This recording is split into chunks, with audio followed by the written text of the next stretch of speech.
Ayan na po mga kaibigan, umaarangkada na po ang ating mga kababayan para sa paghanda ng ating party na malaking event. Independence Day po. June 12 na po tayo bukas. At ito yung paghahanda, hindi po basta-basta.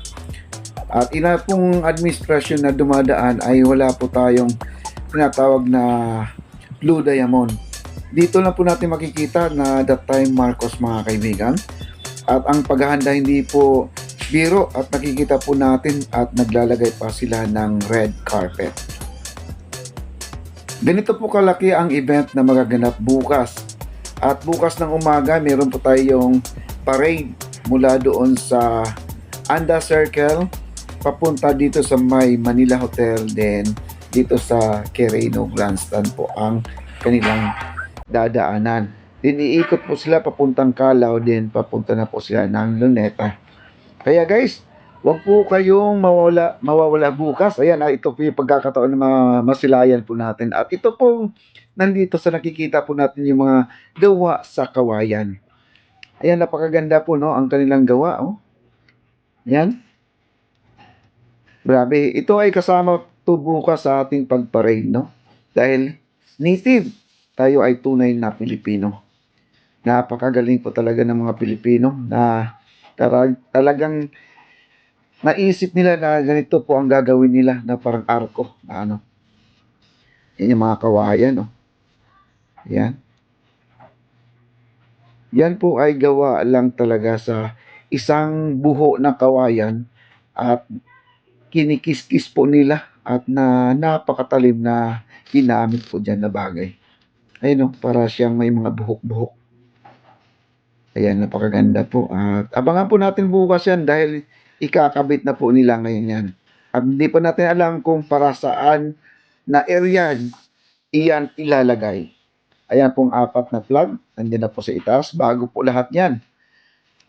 Ayan ang ating stage. At lalapitan pa po natin. At nandun pa sa ibabaw ng bubong mga kaibigan yung tatlo.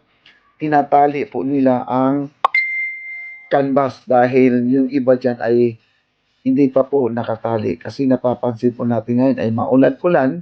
Kaya po sila ay for the safe po mga kaibigan.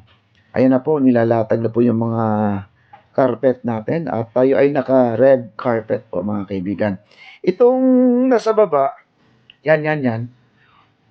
Makikita nyo, mga monoblock po yan, mga upuan na plastic po mga kaibigan. Mahigit 500 po yan, itong side na pinapakita ko sa inyo ha. Ayan ang apat na flag, napakaganda po.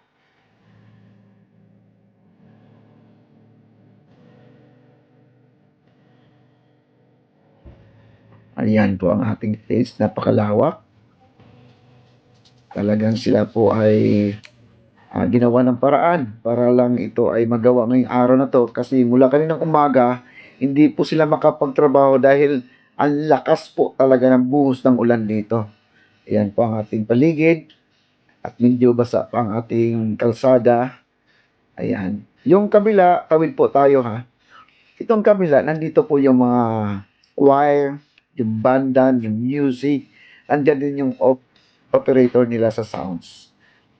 Ayan po, no? Wow. Ang galing talaga.